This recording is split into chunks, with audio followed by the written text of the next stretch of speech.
Hey guys, welcome back to the shop for the next episode of Tool Tuesday. In today's video, we have a couple of repaired test indicators I want to show you.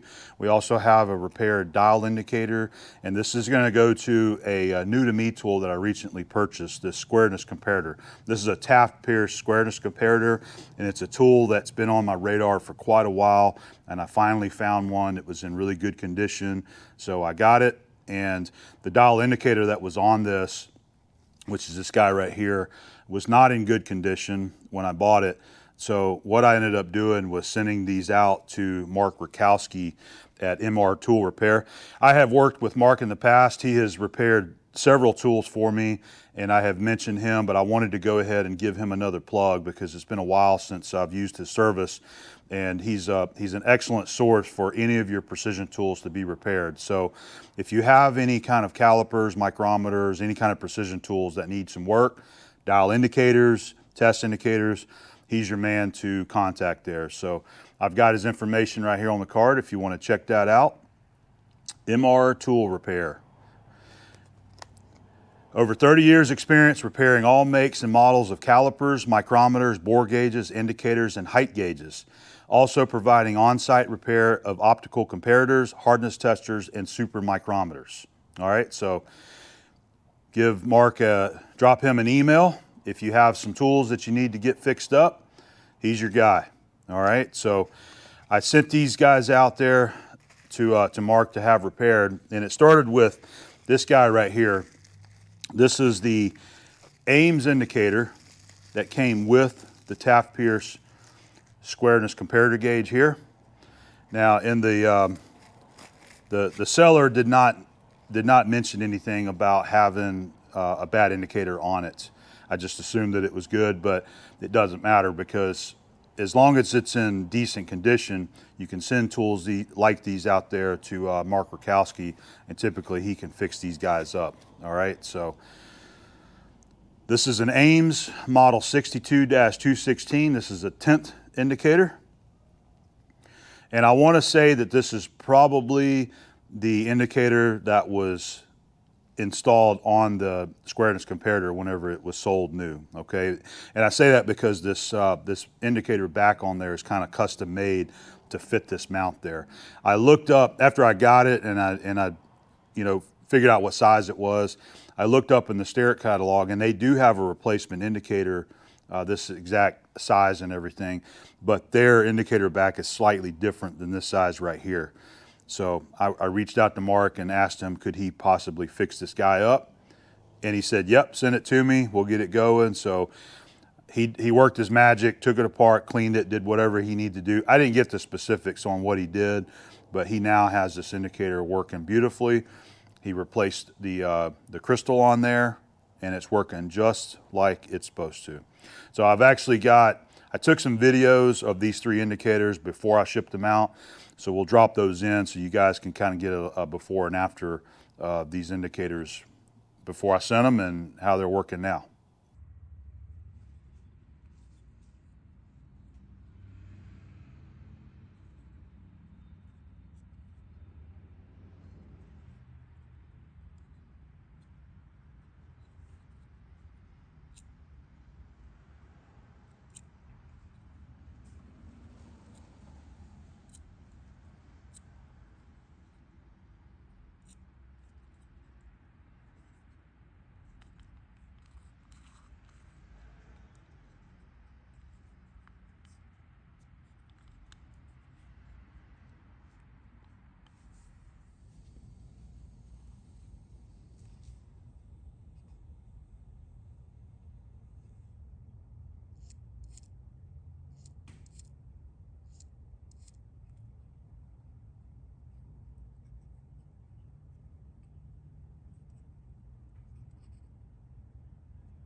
We'll get the Ames indicator mounted on the post here in a bit, but before we do that and move on, I want to go ahead and share these other two federal test indicators with you as well that we sent to Mark. So one of these belonged to my granddad. The other one is one that I purchased used at the Florida Flywheeler show a few years back, and both of them need a little bit of work, but granddad's was in the worst condition. And this was the one that I was concerned wouldn't be able to be repaired. But Mark did a fantastic job getting it working again. So let me share this with you right here. So we do have a before video before I sent it out there to get repaired. So we'll throw that in there now so you guys can see it.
And now we have a nicely repaired test indicator.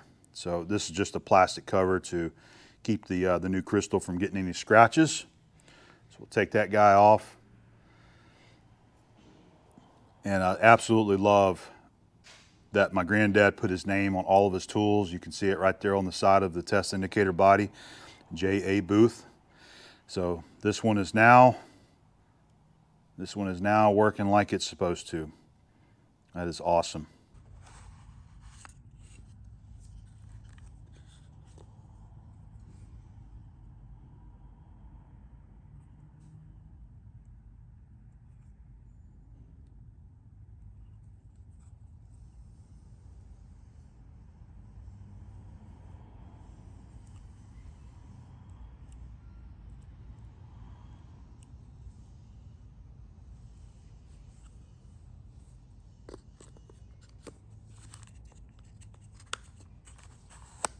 Mark did a good job getting that one fixed up. So I'm glad he had the parts or whatever he needed to get this one working again.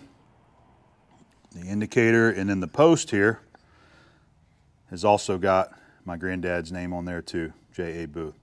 So you can put this in a height gauge or any other kind of tool that you need to be able to hold it. Those are your snugs, your clamps that you put on there so that you can clamp it to this guy and then hold your test indicator there. So these are just really special to me, these tools, because they belong to my granddad, and I don't know how old they are. I have no idea when he purchased them and how many jobs they may have been used for, but I have to believe that they were probably used for many jobs over the years in his career. You know, he worked at Peaks Machine Shop here in Pensacola for over 20 years. And then he got a job working for NARF at NAS Pensacola. And he worked there for many years too, retiring in the early 80s. So I wish I knew just how many jobs that this indicator was used for throughout his career at being a machinist. So they're special to me, and I want to take care of these. They're not going to be an everyday tool, but I would like to get them out of the toolbox occasionally, and let's use Granddad's indicator for some of our measuring and indicating needs, maybe on the granite surface plate. So this is a 10th indicator, by the way, very fine resolution. So thank you, Mark, for getting that fixed up. I really appreciate that. And then this other guy right here, like I said, this one was purchased used. The guy wasn't asking very much money for it. I think I give him something like 20 bucks for it, you know. So it did work, but it seemed like it was a little bit sticky and needed a little bit of cleanup. So we'll pull that cover off of there. So we do have a before video that we'll share.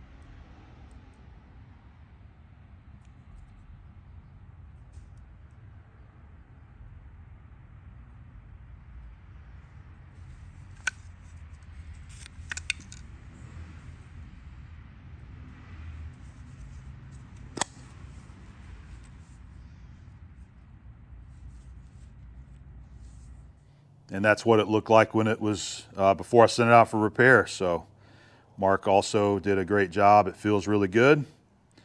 Replaced the crystal in there and cleaned it up for me.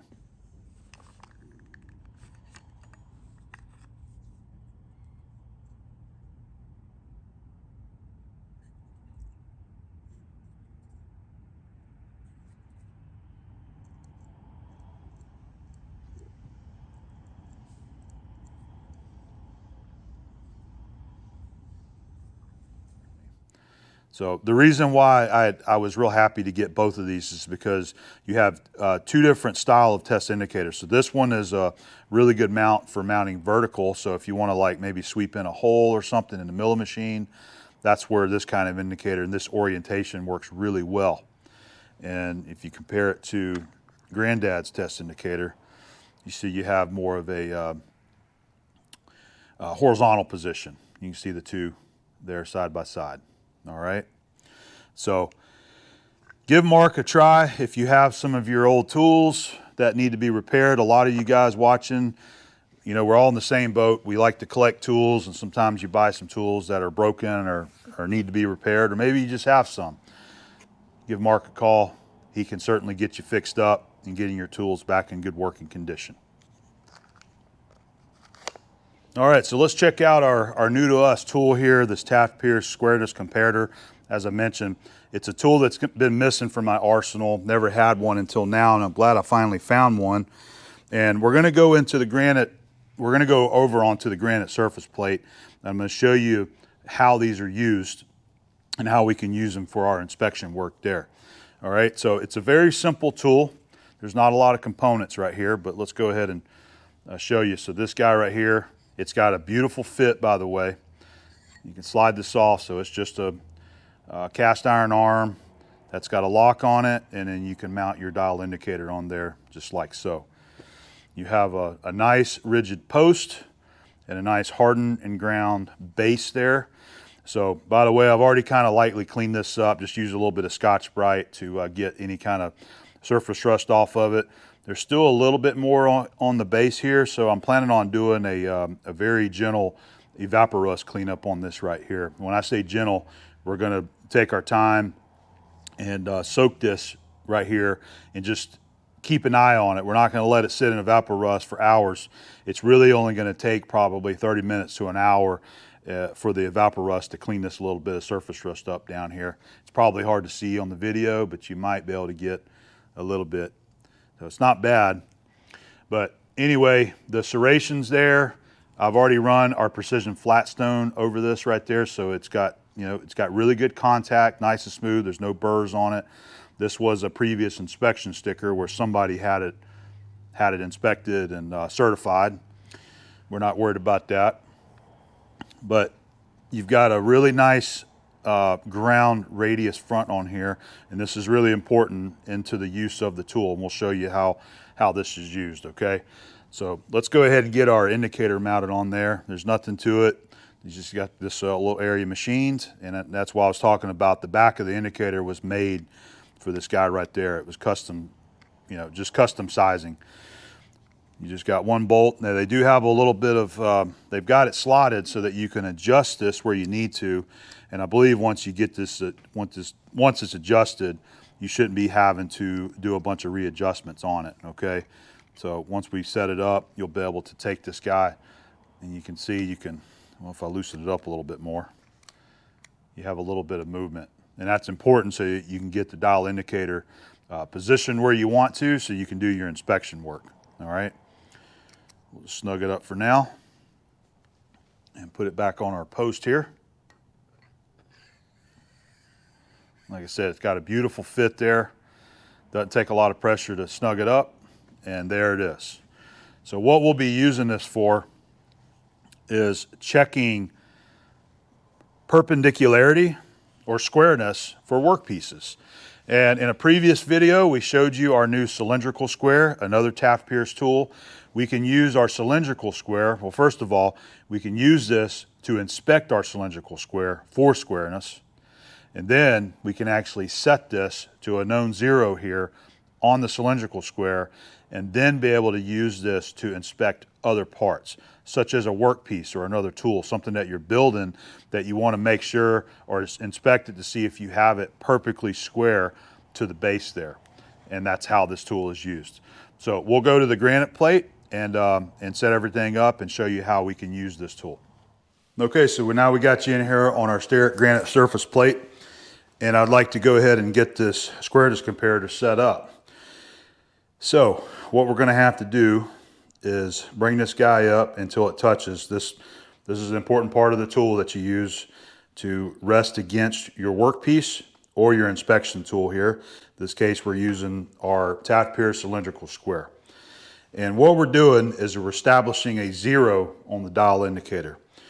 And this is supposed to be completely square to the ends of the cylindrical square. So we should be at a perfect 90-degree angle if this still is in good condition, it doesn't have wear or any kind of damage.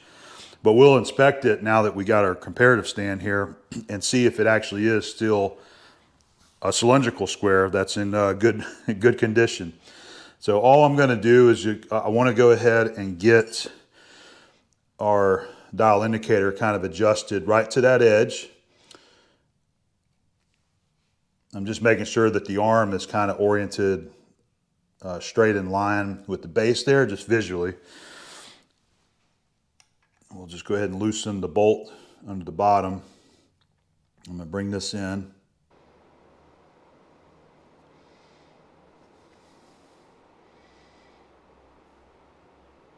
It looks like that's going to work pretty good right about there.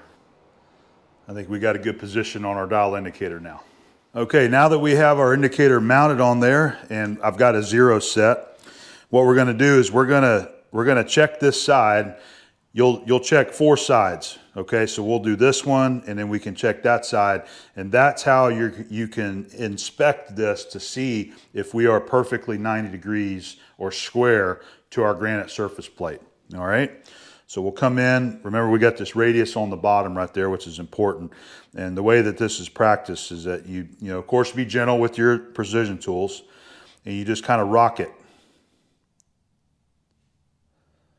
All right, just rock it in until you get your furthest indicated reading right there. And I've got it set to a 0. And we'll get you a nice close shot so that you guys can see this up close. But for now, I want you to see the overall picture. All right, and then we're going to go ahead and inspect this right now to see if this square is in fact square, at least to the base, the bottom that it's sitting on there. So that's 0.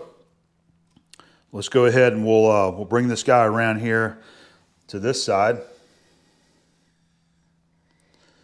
And let's check and see if it reads 0 on this side there as well.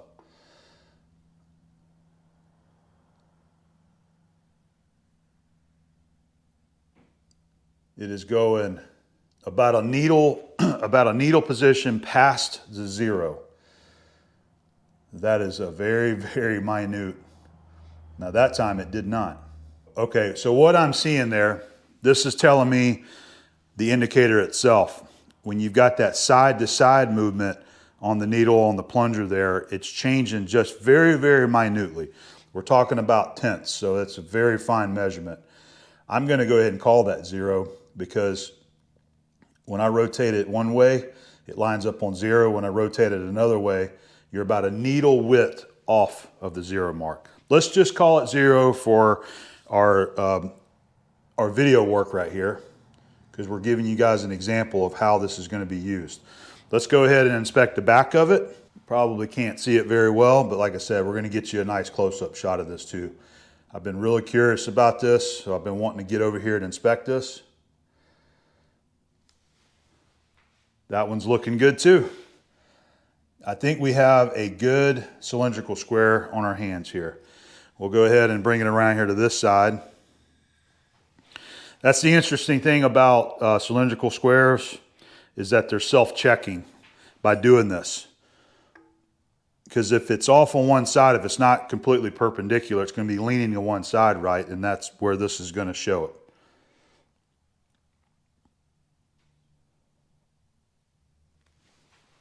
So it looks like we're lining up. Let me get over here so I can see it.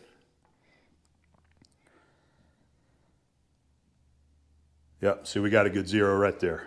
All right, I feel confident that we have a good cylindrical square in our hands. I'm gonna do this one more time. Here's a little more detailed video for you. Got it pushed against the radius on the bottom.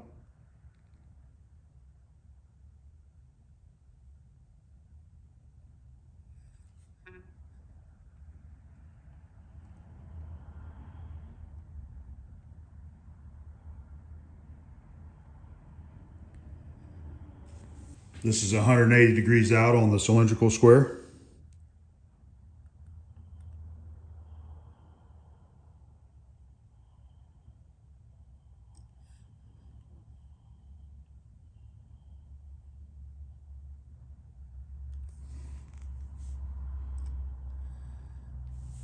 And then here's our 90 and 270 degree position that we'll inspect.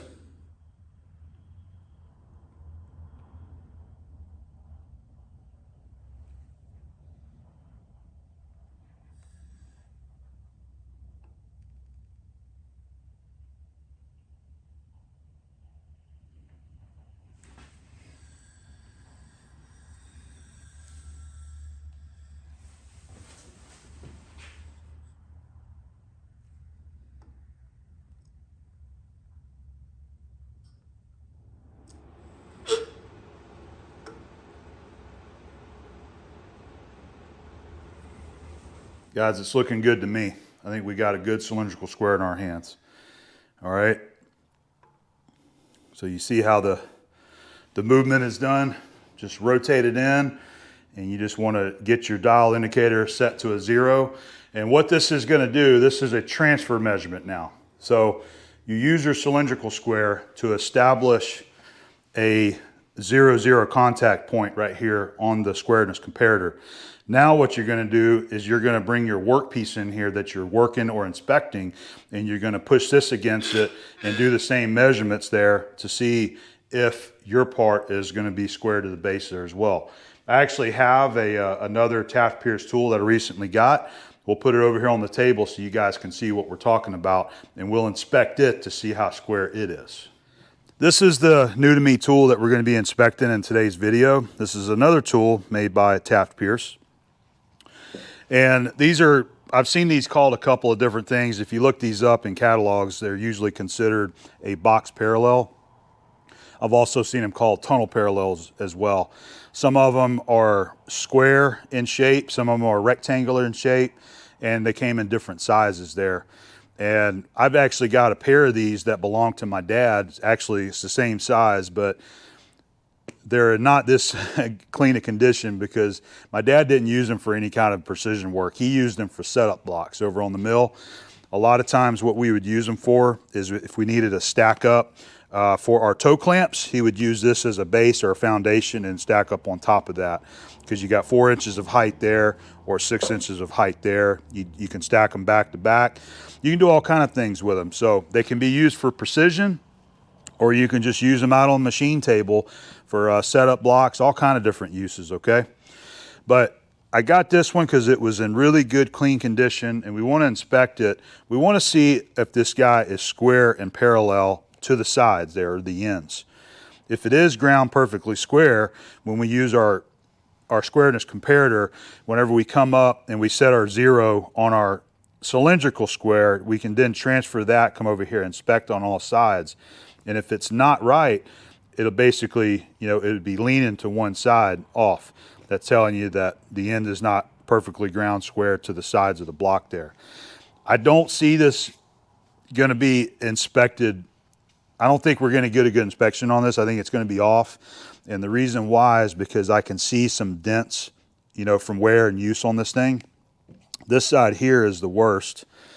And if you look right in this area right there, I've been hitting it with our precision flat stones here. And that area there is polishing up really bright. So you have a raised area right there. So that's going to throw this thing off, I'm sure. This really, if you were to use this for a really high precision measurement, you would probably need to touch this guy up. But it's already on size, so we're not going to be worried about cutting it or anything. But that right there, that's going to end up throwing this off. You can see it, I think, right there. You got that polished area. So this is a little bit higher than the rest of that surface. You've also got a ding right there as well, and I can see a couple more along the perimeter. Now this opposite side here doesn't look near as bad, and even polishing it with the precision stone, I don't feel any high spots on there. And whatever high spots we had, we should have it polished down now. So I think we'll use this side on our granite plate. So we'll set it down like that, and let's inspect our 4 sides to see if this thing is leaning one way or the other. We've got our block in here. I've got what I consider the bad side up. You've got an interesting rub pattern there, so it feels like it's nice and flat on the granite. So what we got to do is readjust the height here. And what I'm going to do is just bring this over here next to it, and we're going to lower the indicator down. We want to measure about the full width there, about 6 inches. So we'll go about right there.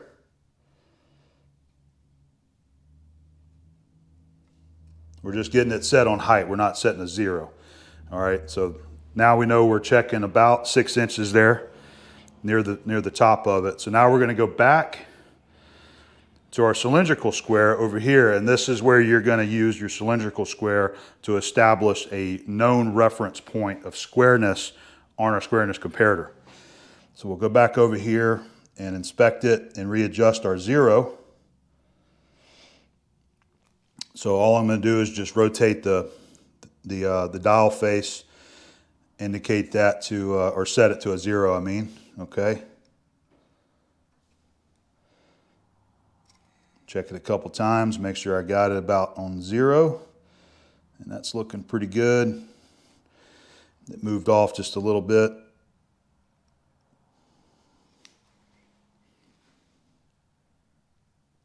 That's pretty good. It's just coming off that 0 line, but I think that's going to be fine for what we're doing there. We're just trying to give you guys a good reference as to what we're measuring. All right, so let's bring our tunnel block or box parallel. I think tunnel block sounds cooler to me. And it doesn't really matter. Let's just put it there. So now we're going to go ahead and inspect our tunnel block here. May have to hold them together and rotate them, and let's see what we got. Now, that looks pretty good. That lined up on 0 right there. All right. So that's telling us this side is looking good. That means this side is probably going to be good too. So let's go ahead and we're just going to rotate our block around here. And we're going to come to this side and let's check it. Yep, you got a good 0 there too. So we know that these 2 sides there are as near as 90-degree perpendicular as you can get to our granite surface plate face. So let's check these 2 sides and see where they stack up at. All right, that one's showing about 1/10, not quite 1/10. That's about a 1/2 division off on the low side right there.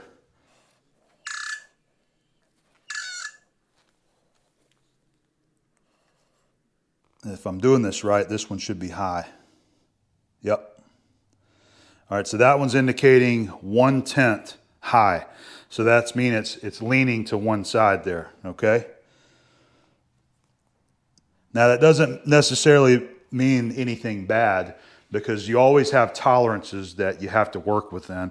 Even whenever they're building these types of tools, these cylindrical squares, these tunnel blocks, these gauges, there's always some kind of tolerance that they have to fall within. I would say 1/10 is probably going to be the tolerance that Taft-Pierce put on this, reading perpendicularity or squareness.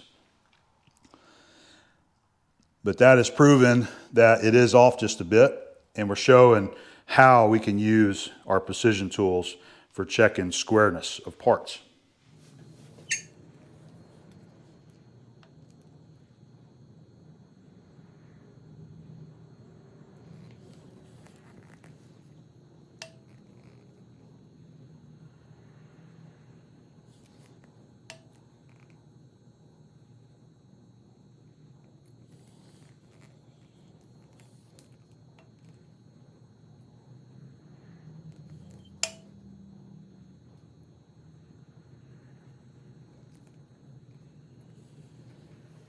Just for fun, let's go ahead and inspect this side. Remember, this is the side that I said we got that divot up there that we've been polishing off. I'm going to flip this guy over.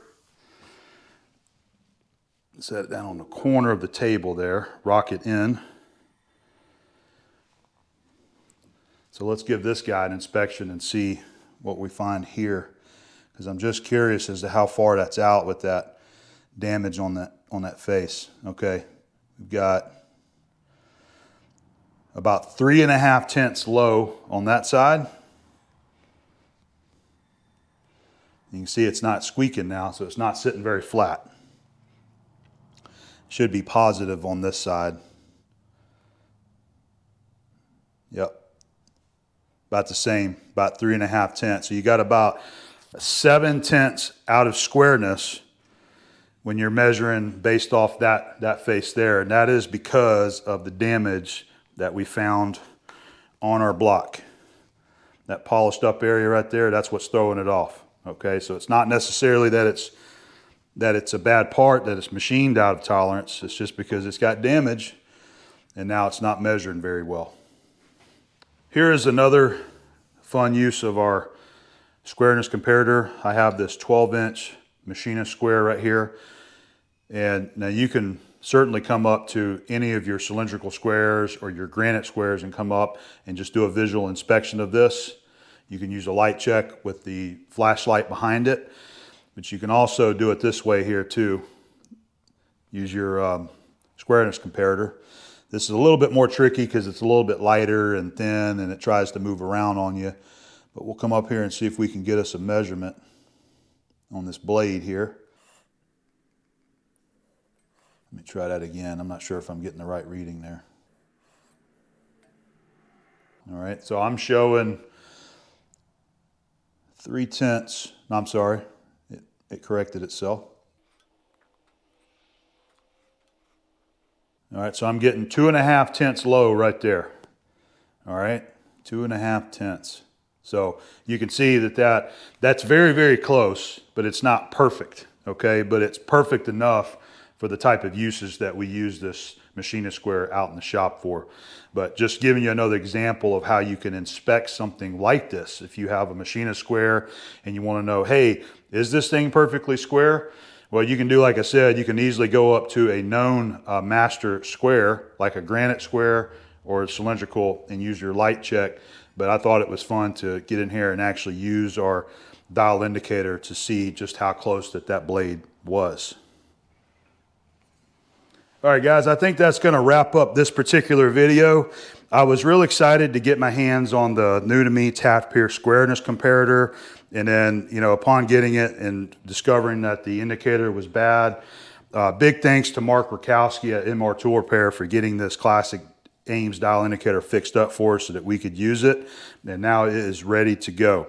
I had fun sharing with you a couple of real world examples of how you would use a cylindrical square, a Squareness Comparator, and a comparative measurement tool for coming in here and inspecting your parts like we did with this tunnel block right there, or the machinist square. And most especially when you have jobs and work pieces that you want to do the same inspection work for to check squareness. A lot of tool and die makers making parts, making blocks, making all kind of things that you've got to inspect for squareness. And these are some of the tools that you can use to get that job done. All right. So I hope you guys enjoyed. I hope it was informative and you enjoyed watching it. And I hope to see you again on the next episode.